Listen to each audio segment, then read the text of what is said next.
Folks, over here, please. This is my new installation, Tiger Woods and the Ballerina. And I call this launching. And I see the little ballerina is my granddaughter, who is the only grandchild, girl that I have. And she's admiring the golfer ready to launch.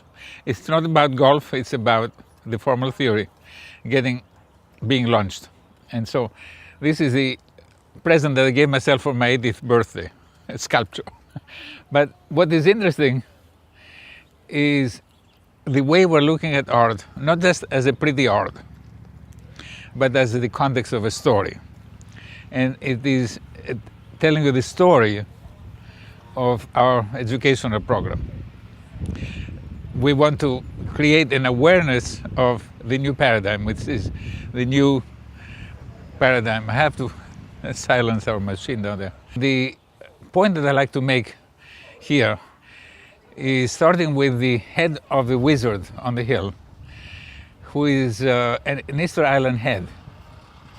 And Easter Island is in kind of having a lot of these heads, representations of the universal need for morality and wisdom, and there are no people there, it's just heads. And you wonder what happened to the island. I look at it as a paradigm of what is happening in the world today, where religions are dominating the globe, but the globe is self-destructing. And so this is a wizard who has written all these stories, and he's crying and he says, how come after all my stories, the world is not living happily ever after? And next to the wizard is a scale, and the scale represents science. It represents my voice. And the scale says to the wizard, don't despair. The secrets to happiness are in all stories. But instead of believing them like fanatics do, be a scientist and see what is universal in all stories. And what is universal is the plot, is the conflict resolution mechanism. And so now we're coming close here to see what is the conflict resolution manifestation in art. And here you have a lady and 3 dragons. There is conflict here. A lady comes to the Wilburton Inn and is surrounded by dragons. It's kind of scary. And this is what conflict is about. This is what all fairy tales are about, ladies and dragons. But then what is interesting is at the end of the fairy tale, you have happily ever after. And what you're seeing there is a kiss, boy and girl kissing, that's love. And you see the embrace, which doesn't matter what gender you are. It's 2 columns embracing, and I call it twin towers as well. And I call it the civil union as well, because you can see it doesn't matter what the gender is, but it is the idea of love. Now, here comes science. You know, this is a fairy tale. Now, we are interested in introducing in this phenomenon the science. And this is where you can see there is something predictable from conflict to resolution. And this is where I'm introducing the science of the pendulum oscillation, the energy, and how the mind works predictably, transforming the energy of conflict to the energy of resolution. So what the mind does is very much like photosynthesis by chlorophyll in the trees. The mind transforms energy from a low, non-organized state to entelechy, to negative entropy. And that's where the unconscious stops going back and forth. You have the end in 3 oscillations. And I have a sculpture here of this circular 6-roll process, and at the end of it I have a family. And I'm trying to show how the mind is predictable. And I'm also having a scale, which has been given to me as a present. It hasn't arrived yet, but it will be placed there. So from here we go now to see how a cycle of basically women's sculptures show the transformation of women from the powerful and scary women of the matriarchy to the kindest woman in the evolution as Virgin Mary, an angel. And how the women in this kind of war of the genders over the epics recorded by the big poems of the world have been transformed gradually to kinder animals and beautiful people, but at the same time unapproachable because they're supposed to be virginal. And so there is Mexico, where you see matriarchy. There is Greece, which is patriarchy. There is the Indian and Buddhist cultures, China, Japan. Then there is Mesopotamia. And all of these are stories with epics. And then finally we have the Abrahamic religions. If we can walk in a quick pace, we can see all the stations. So please follow me. So, folks, you have arrived at Mexico, and Mexico is the cruelty of family relations as extremely powerful Mother Earth, who has the features of the eagles, the necklace of severed hands and hearts and skulls, and she has a fear of her daughter. So she's asking her son, to kill her daughter.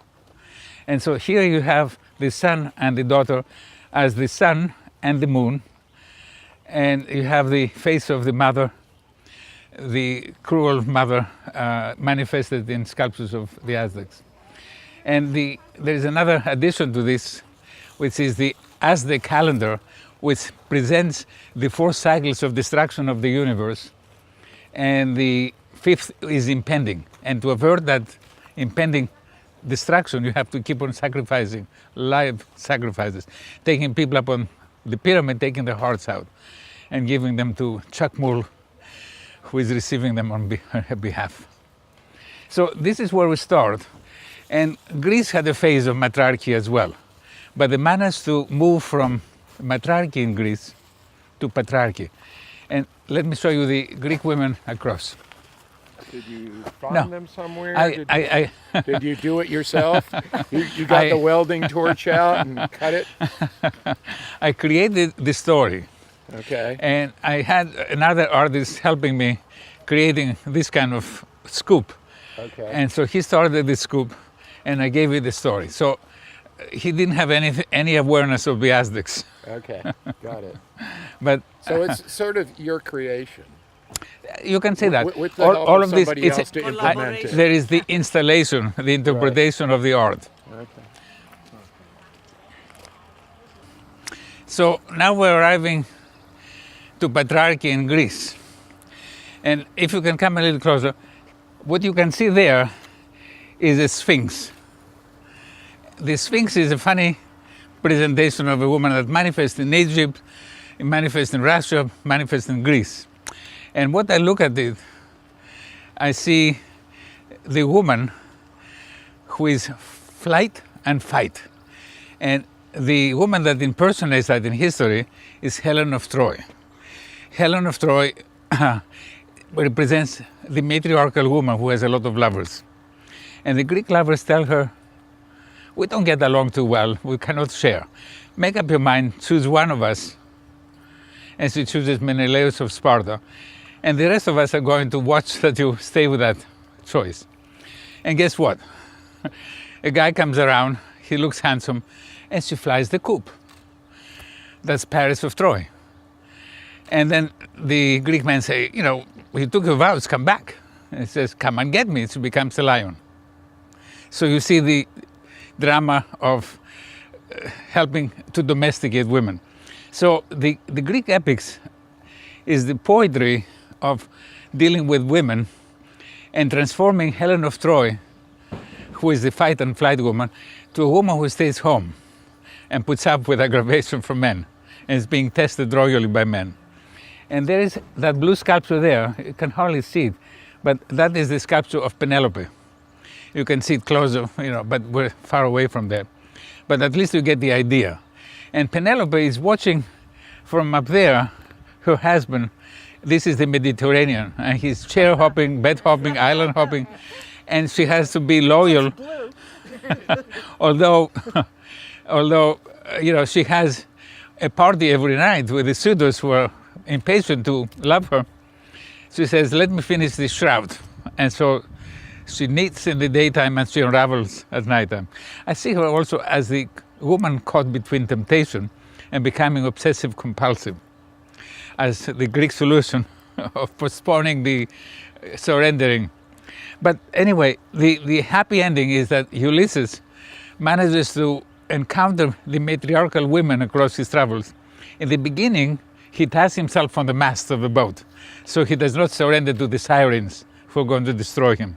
But he does surrender himself to a number of beautiful ladies on the way. You remember some names? Circe,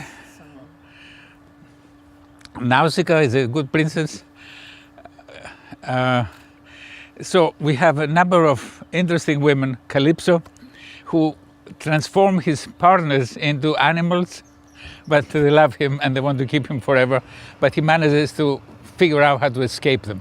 So the Greek culture is about dealing with women, beginning with the mother who likes to kill the father in the creation stories, to resolving gradually the problems of the gods, and then finding stories of humans, and then continuing in the Greek culture to try to figure out how to create a better philosophy of life. And Aristotle is the one who looked at the Greek tragedies, and he said, here we have something very abstract, beginning, middle, and end. At the end you have a moral discovery, Deus ex machina. God comes from a pulley representing the verdict of the gods for the protagonist who is committing a hubris and gets punished. So the Greeks contributed not only conflict resolution as role models, but they contributed abstraction about what is happening in stories. And I felt I'm continuing the Aristotelian analysis by introducing science into this process and understanding that there are physics of energy, the morality, directions, alternatives, and we have to finish the job in our times and reconcile the world and find peace. So to see the evolution of the restructuring of family relations from here, we went from Mexico to Greece, we're going from Greece to India, back outside of the fence.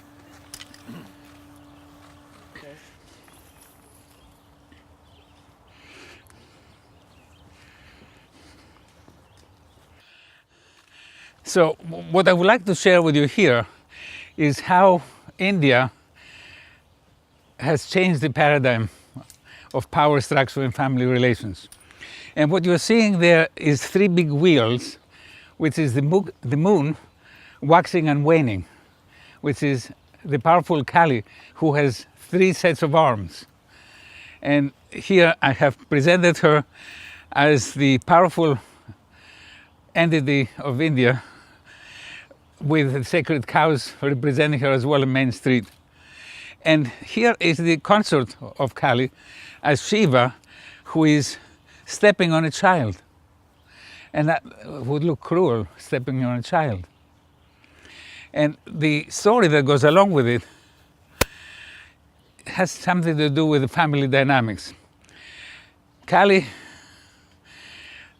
appointed her son, Ganesha, at the threshold of a bedroom and said, keep them out. And then Shiva comes around, who is annoyed with the child and decapitates him. Kali protests about this, and Shiva gives to the child a head of an elephant. So the family lives happily ever after with the child who has a new head, the head of an elephant. And Ganesha is a very kind child. He likes to play with mice. He likes to have fun. And so you see, India discovered cooperation.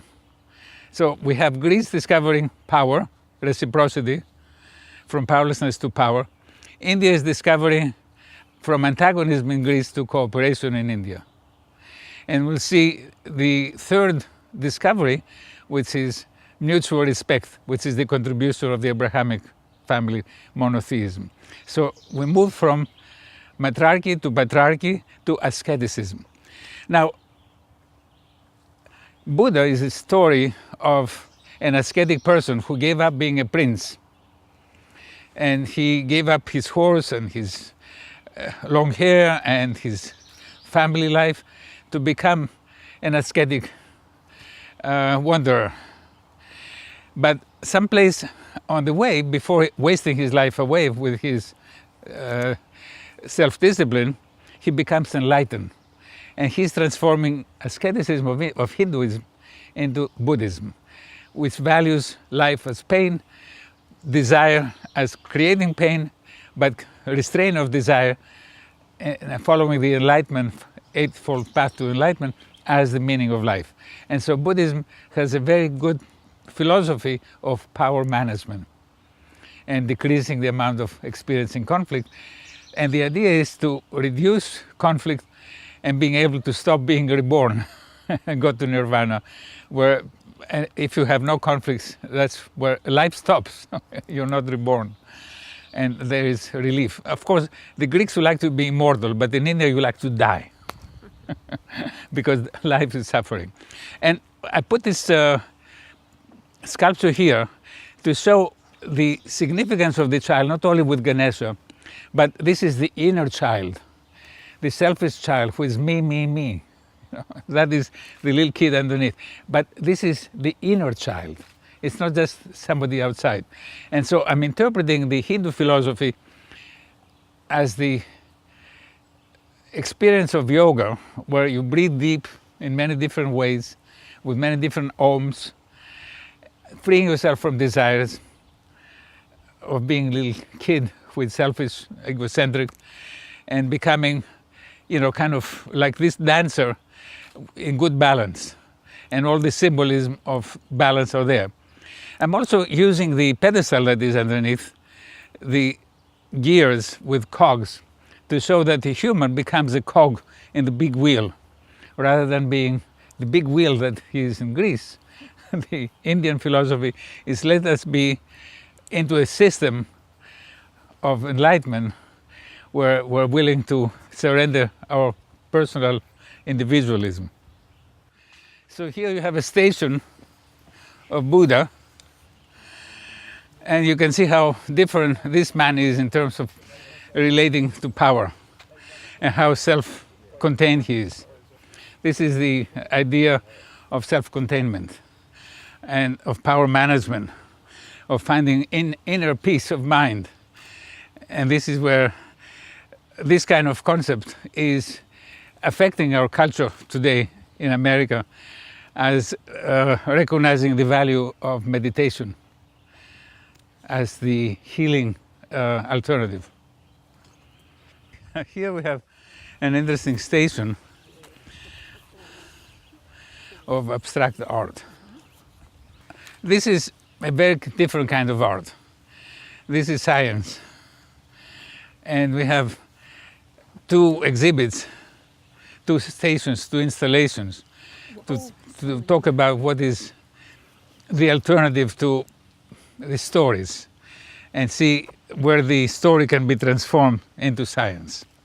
And these are the three equilibrial principles of the scale that I was telling you about.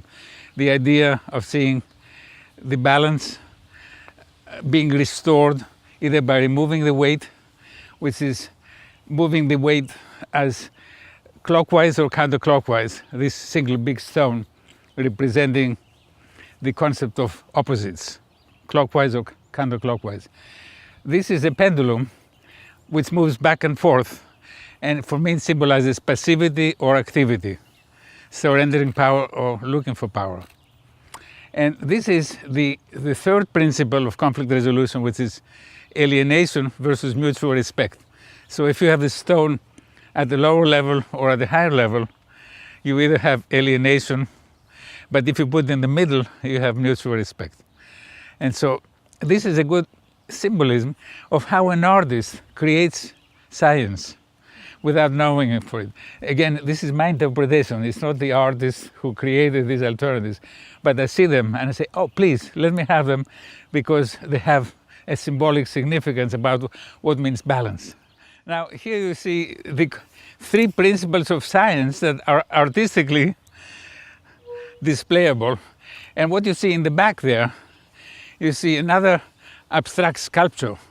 And the artist arranged those blocks of marble as 3 piles, and then a single stone as counterpoint. So you see the 3 acts of a play and the resolution. And also what you're seeing, that they're having mirrors. And the mirrors represent that the creative process is self-reflexive. In your creative process, which has a structure, you see yourself. Now from here we go back to the mythology of stories, the poetry of family relations. And what you're coming to is a sculpture of a woman who represents the Adam and Eve story. And it's nice to see her with colors, with beautiful art around her, although somebody decorated her with some extra stones. And so this is the Gilgamesh story. And the Gilgamesh story is the beginning of the Bible story. 5,000 years ago, or even longer, there was a story about a woman who is inviting Gilgamesh, the prince, to be her lover. And she says, I'll spread a carpet for you, I'll give you all sorts of treasures, be my boyfriend. And he refuses her. And he says, what did you do with your lover from last year? And I don't want you to hurt my feelings like that. I would rather fight you rather than love you. And then there is a war. And in this war, he has a companion, and his name is Enkidu, who is like a Superman. And guess what happens to him? He's like Samson and Delilah. They seduce him and they kill him. And the end of the story is about Gilgamesh looking for his friend, talking about immortality, and the Bible finishing up that story by defining the Superman as God and finding the concept of the alternative to a woman who can hurt your feelings, get you out of paradise, like the Adam and Eve story, as finding God, finding love in pursuing God. And this is the beginning of the biblical story, both in showing that women are not reliable love sources. They get you out of paradise, they get you in trouble. But God is a very comfortable entity that you can make it as beautiful as your poetry can get them. And so Bible discovered this story and evolved the story. And you have Abraham coming into power, breaking his father's pagan idols, which is beautiful Grecian voluptuous women. And Abraham was misogynist. In some ways, he also, according to the stories, he peddled his wife.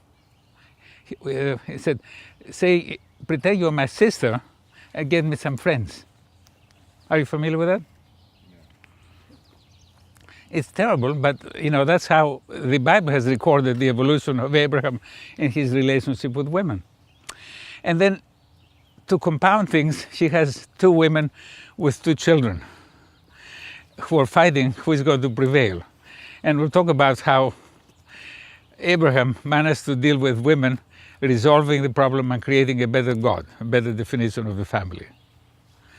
But here is a chapter in the evolution of family relations. Beautiful woman, temptress, is a dangerous thing. And that's why eventually they cover the woman up and only let her eyes through. Let's go. Another exhibit. Unfortunately, we cannot be distracted by it too much, but I'll tell you about it. Inside, this is perfectly my work completely. My masterpiece, you could say. And inside we have beautiful murals talking about the creative process in mythology, in religions, in personal creativity, and in therapy. And on the outside we have the story of the Wizard of Oz. And each side of this square pavilion is about one of the disciplines. Like the yellow brick road is about the science of the process of conflict resolution. The 4 characters walking the road are the 4 ways of resolving conflict, the 4 identities, the 4 personality types. I mentioned to you about Dorothy and the lion, the cowardly lion as the dominant, the scarecrow, and the tin man as the submissive. Behind we have killing the witch, which symbolizes, again, family feud.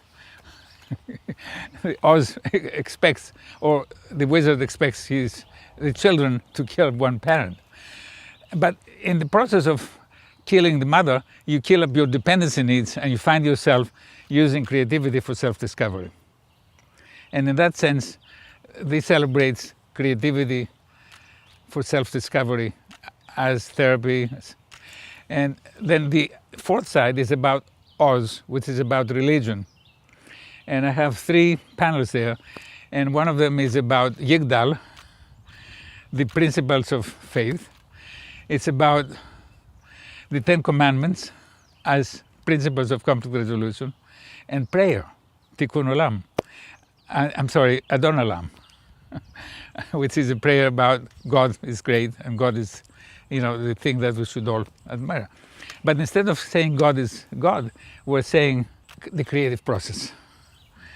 So if we can all pay respect to the creative process, which has the science of conflict resolution, we're all being on the same page. And then we stop killing each other because we believe in one story versus the others. How did you happen to acquire an Easter Island pet? That's a good story. Well, an Easter Island head came to Connecticut and they made reproductions, I think 10 reproductions. I see. And one somehow was returned by a sculptural display, and I acquired it. And it was hit by lightning, so it developed a crack. And I followed the crack with paint as a tear. So it has a metal rod in it. So this is a reproduction, not... It's a reproduction, yeah. And I painted it in red before the tear was in red, but the person who executed the painting made the whole head as red, so I painted the tear as blue. Okay, now we go to the Abrahamic station.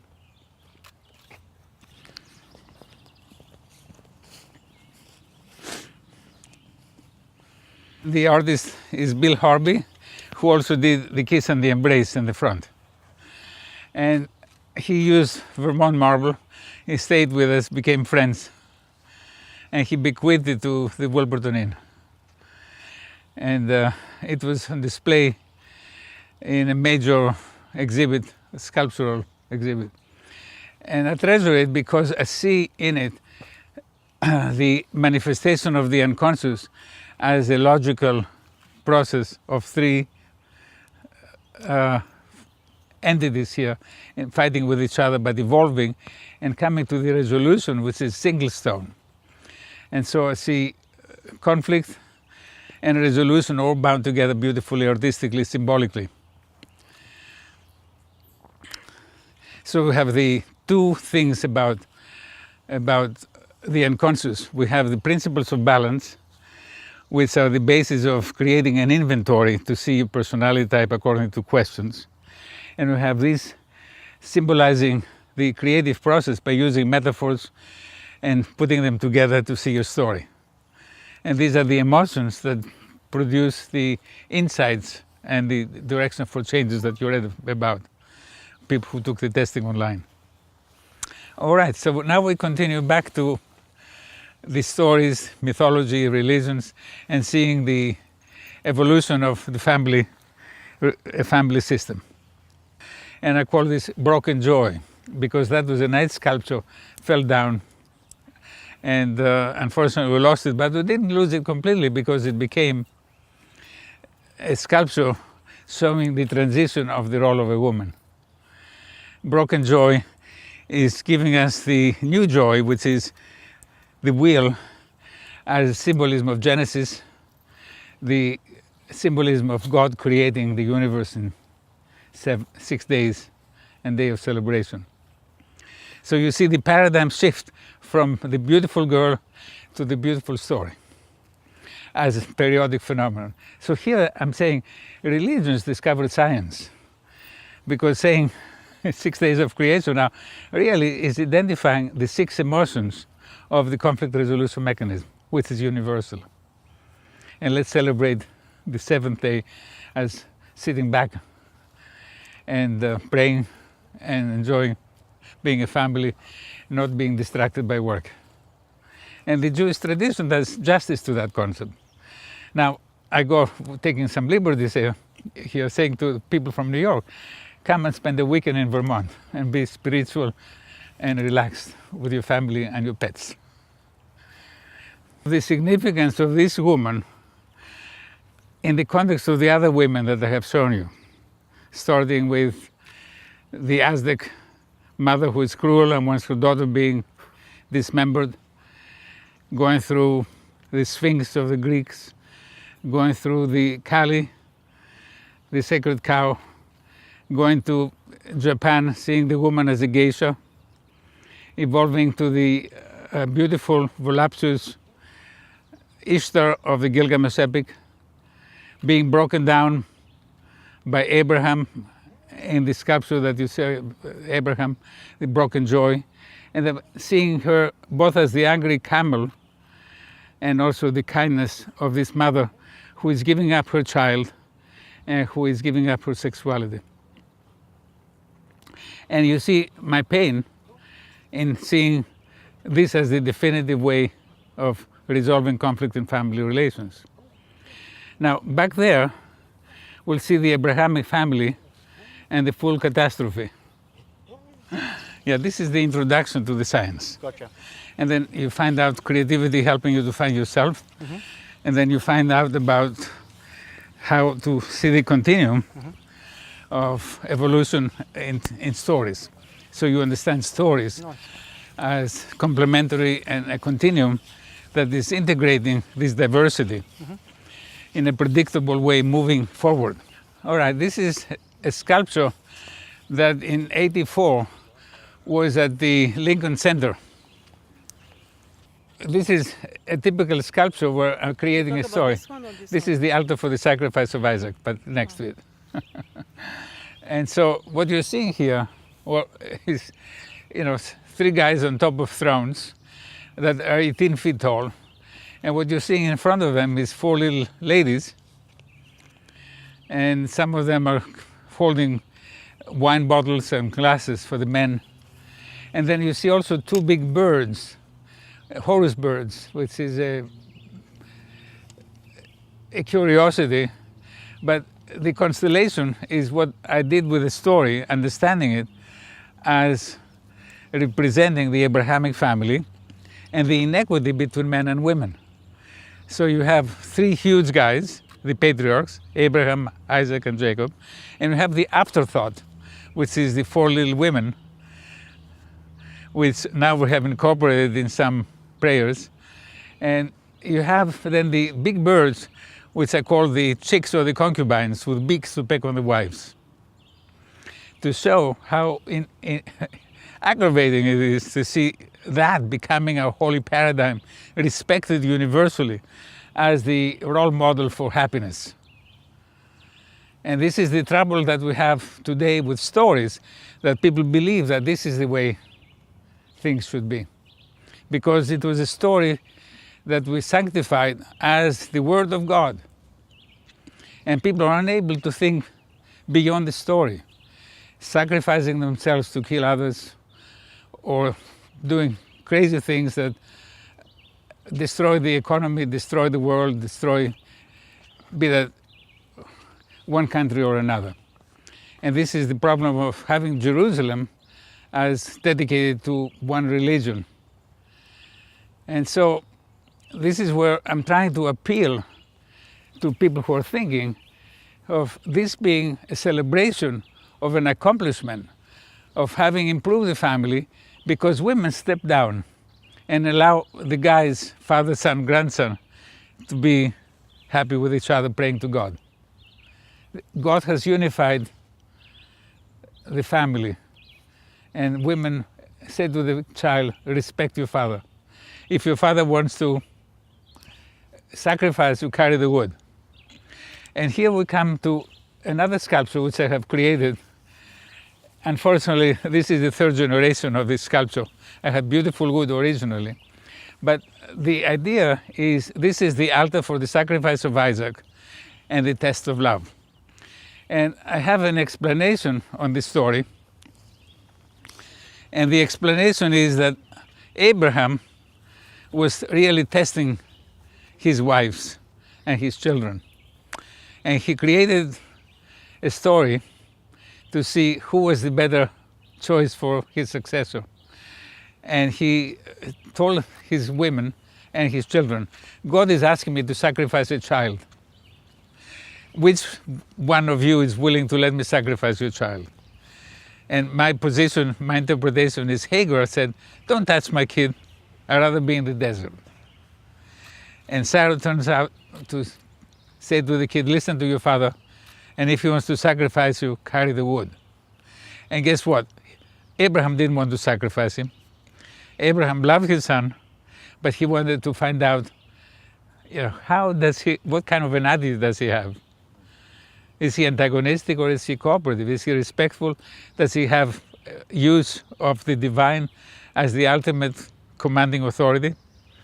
And so this is an interesting analysis of the biblical story that Abraham listened to God to sacrifice his child. That would have been very cruel and very stupid for a man to say, I'll sacrifice my kid, because anybody tells me to do that. But I think it is much more plausible philosophically that he was testing. And Solomon tested the mothers, who is the true mother of the child, who is willing to let go. And letting go is the idea of thinking of somebody else rather than yourself. So here is the idea of improving family relations in the Abrahamic way.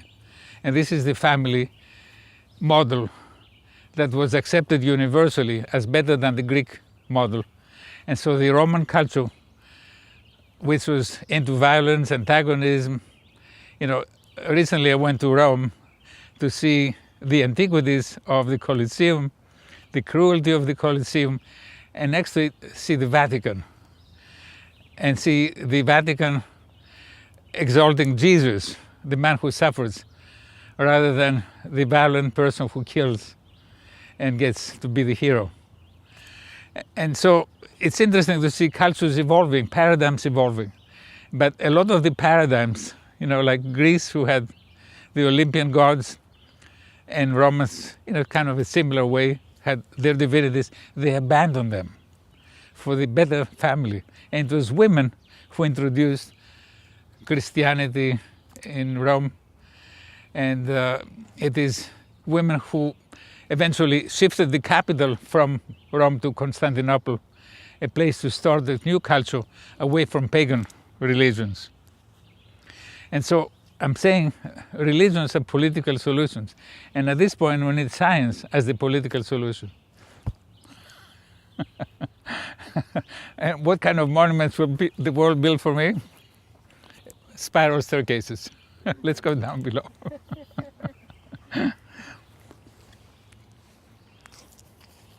Now we're going to see the evolution of the Abrahamic religions and Messianic religions, but we have a digression on looking at the stories of the 20th century.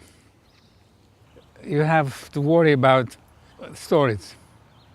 And what you're seeing here is the good story and the bad stories. And the good story, I'm presented here with a white sculpture as the bride and the groom. So the bride is a book, and the groom is a rabbi with a big nose. You can see the scroll on his shoulder and his hand pointing to Jerusalem. So this is a good story that inspires you, but at the same time, we talked about the Abrahamic story dividing the Abrahamic religions. Now, beyond that is my Holocaust memorial, and I have tribute to Marx and Freud and Hitler. Marx is presented with some beautiful sculptures that are mounted on top of violated safe deposit boxes, because he was saying justice in the world is economic rebellion. Distribute money to everybody as they need, and let them produce as they can produce.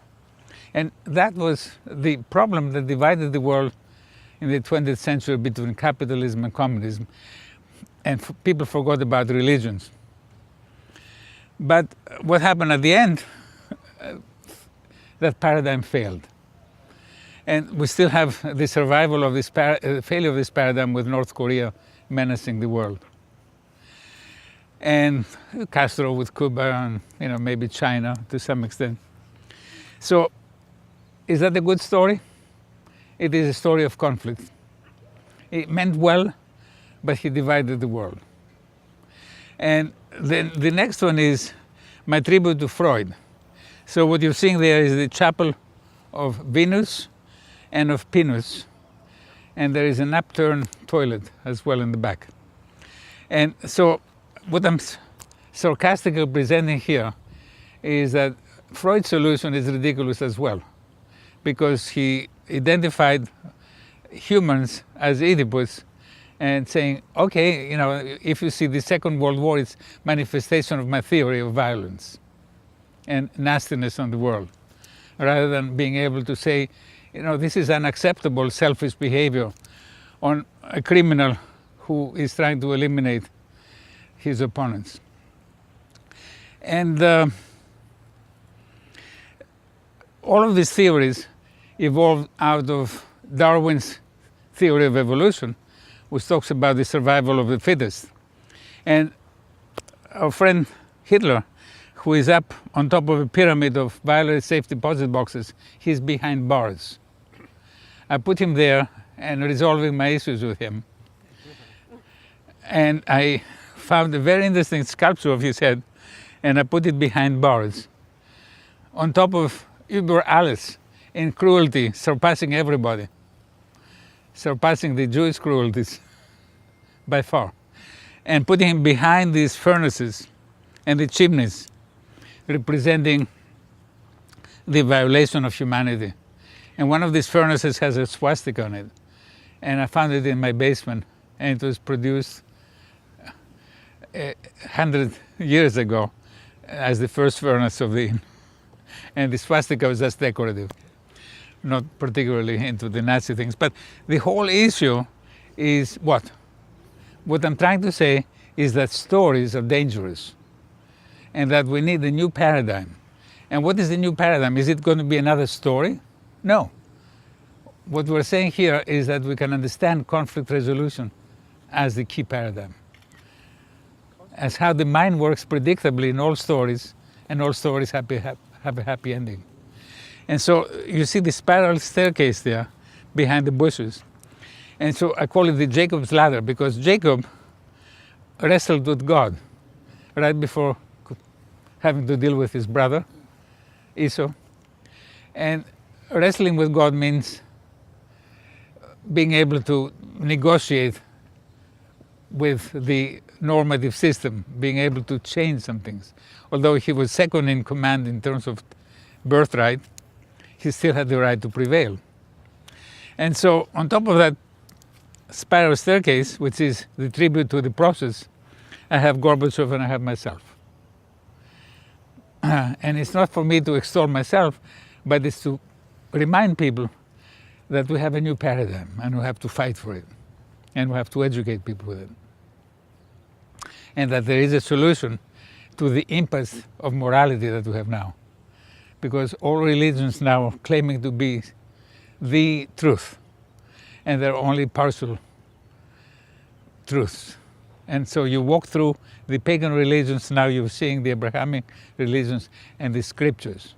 And as we're continuing to walk, you'll see the evolution for morality as a new paradigm. The next sculptural station is virtual Jerusalem, besieged by the chariots of Alexander the Great. Alexander the Great brought 500 before Christ to Jerusalem, creating some confusion between how to be a boy or a girl in that culture, creating conflicts between the original Jewish values and the contemporary Greek values, getting girls pregnant and ready to stone them.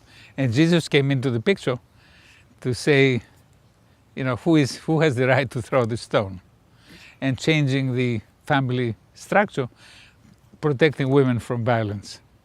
These are the chariots of Alexander the Great, who invaded Greece, invaded the Middle East, and created new values for Jerusalem. So this is a little sanctuary here, made of pine trees as a circle. And inside we have the rabbis talking about the law, and peripherally we're having women, because the Greeks created conflict between men and women by bringing in different kind of norms about man and woman. And they brought the angry woman from Greece, who is rebellious, never on Sunday. She likes to have fun, to dance, to dress up, to go to the beauty parlor. So damn, I should have been born Greek.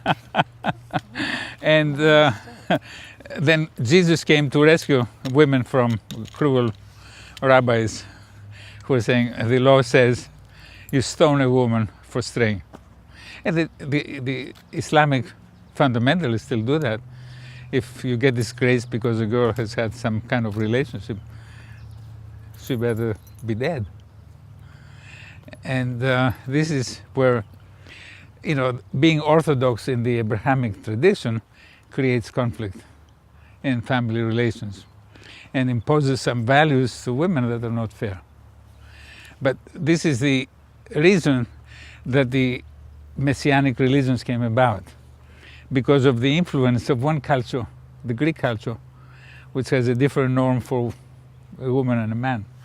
So it happened during the times 500 years before, until Jesus.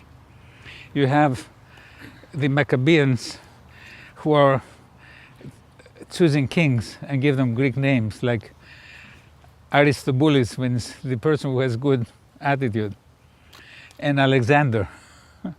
And so they had adopted cultural things from Greece. They were speaking Greek. They were translating the Bible in Greek. And the Greek influence was very paramount. So people undid the circumcisions. They went to the gym and they didn't like to look Jewish. And the girls didn't like to be covering faces, being too respectful of old norms.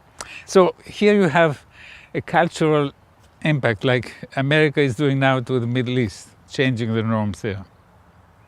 And that's why Islam is very angry with America, because they're changing the norms.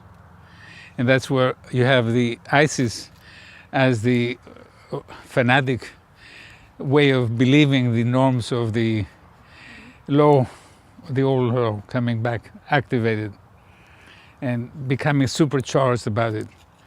And so the ISIS was trying to reestablish the caliphate as a concept of true faith. But they are history now, but you can see how the world has to change norms beyond the Greek values, beyond the Jewish values, beyond the different norms described by the book. And we have to find out how to make the best new paradigm, the best new choices based on principles of law rather than moral law made by dogma. So let's go to Jerusalem.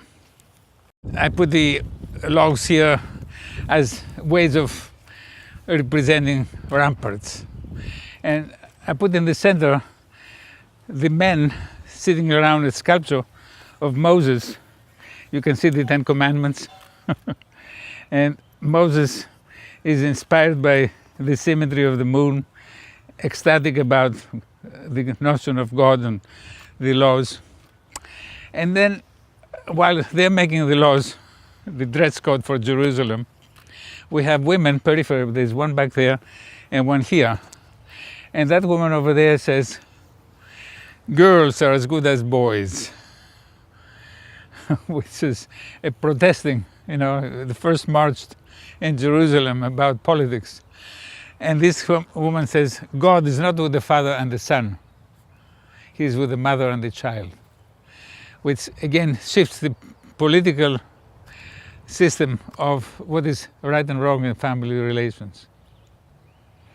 So you can see, this is an interesting sculpture of a Catholic woman who is protesting the Catholic values. And she is still an active person in the community. Her name is Kalomitsky. And she's from a Catholic tradition, and she's rebelling at that. And she has the women presented as oppressed by the culture.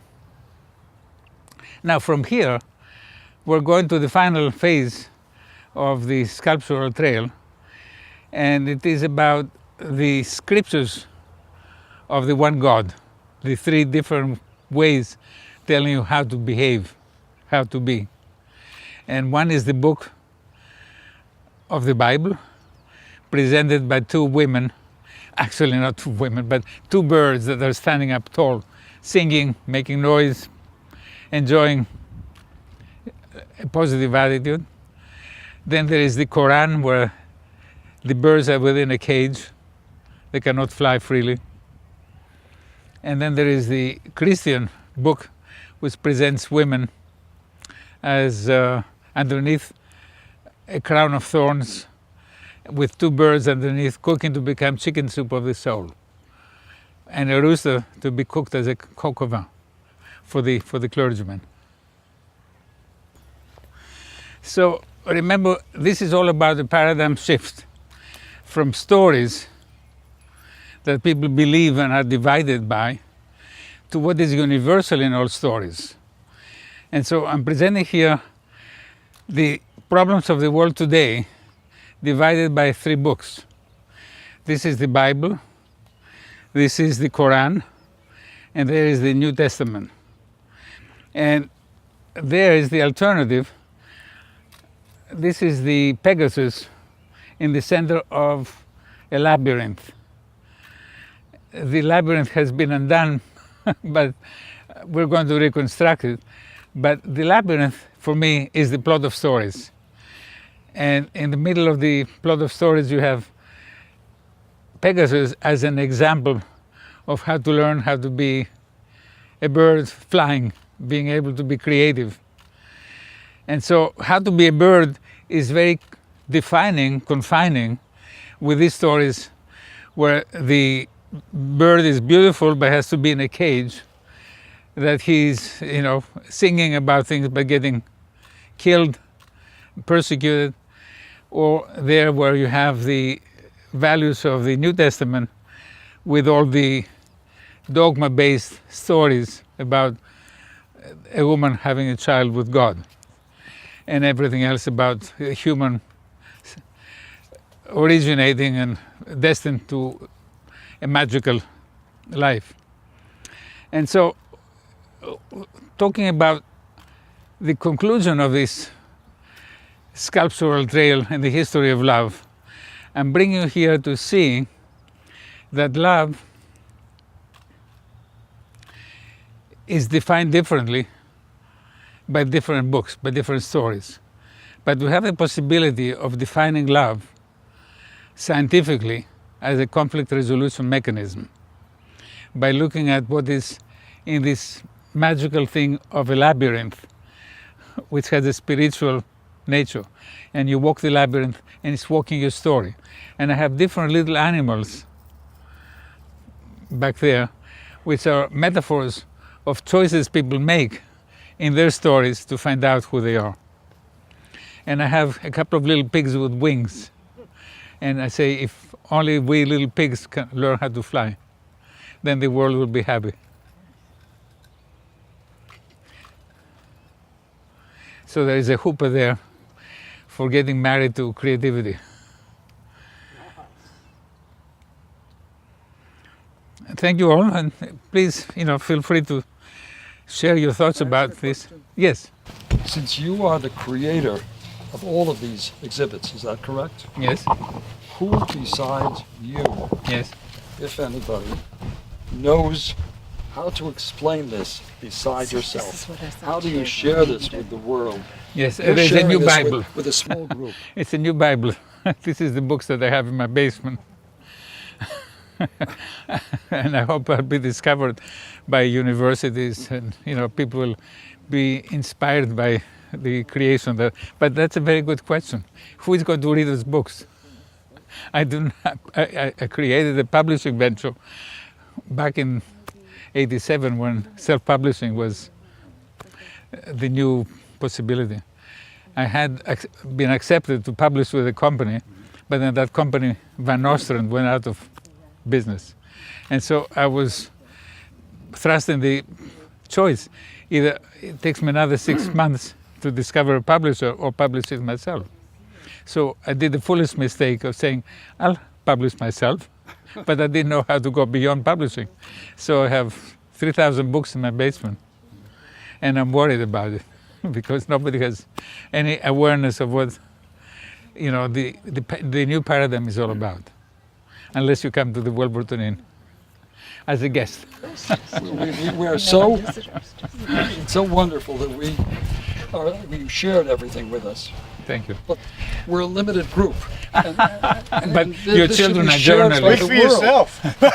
I'm not limited. Leave it to an Aussie. Come on. But the camera is picking some of that, and we can share it when I'm gone beyond 85 or 90. I'm vulnerable. Thank you. But please come around the circle here and tell me a little bit what you have found out. That is a little bit different from what you did in the living room, where I was talking about concepts without having the experience of actually walking through the concepts. And I would appreciate your comments as we're being recorded. Are we being recorded? Yes. So please, what do you think? What do I think? I think that this could be turned into a fantastic multi-stop tour open to many more people who can get your ideas through seeing them represented materially, artistically, and have numbered stations and a kind of self-guided walkthrough with captions, lengthy I captions have all of that explaining, ready.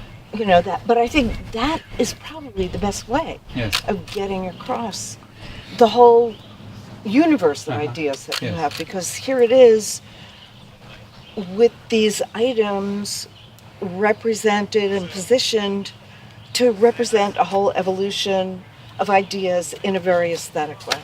So I think it, could be Thank an you. attractive way of accomplishing Okay. what you want to accomplish. But you are all recruited as my apostles.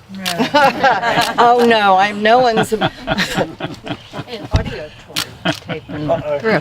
Does that mean I'm Judas? I am. I was just going to say, I'm not the apostle, I'm the apostate, I'm the rebel. You and I, All right. Aussie and I, Okay, we'll let's hear what is the consensus here. Thank you. Everybody is entitled to an opinion. What is yours? I don't know that I have an opinion. I just have more of a response, but it's Yes. very personal for me today because, I walked through all this thinking about my own internal conflict resolution, which has really been my journey for the past few years. Yes. So for me, it's figuring out ways to unblock myself so that I can open myself to a free future and stop being a prisoner to the story of my past. That's how I see it. That's wonderful. And this is the beginning of where, this thing opens up some thinking, and then in the next phase, when you do your creativity for self-discovery, then you recognizing a pattern and how you want to modify it. Right. Thank And you. obviously, I also have a personal attachment to you since I've been involved with your daughter as a writing about it. Yes, thank you. Anybody else would like to share? I think that it appeals to everyone because there's an element. That's what's so amazing about it. Is it's science and religion and politics and then art. So it doesn't just appeal to artistic people or scientific people. The blend is truly awesome. It's something to really take in and internalize also. That or I was going to say, it really makes you think. It makes you think about yourself, and it makes you think about the world.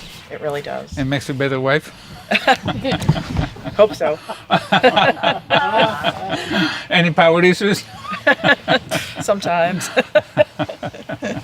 Please continue sharing a little bit, if you're comfortable. Do you want to have a chance to say something to the camera, to the group? Yeah. I think it definitely opens up your mind to creativity. I mean, the way your interpretation of this might be very different than someone else's, but it's always good to know what is in the creator's mind. Mm-hmm. And how much of it, I think that whoever said that everybody can relate, I think that's true, and if not to all of it, to a piece of it. I think it. Which sculpture impressed you most? Which sculpture did you like as a sculptor yourself? Well, I like the gold one of Abraham, Which one? The big gold one. Okay. But I mean, just because there's a lot in it, and I think also in this, it just all kind of ties everything together. So, anybody else would like to share?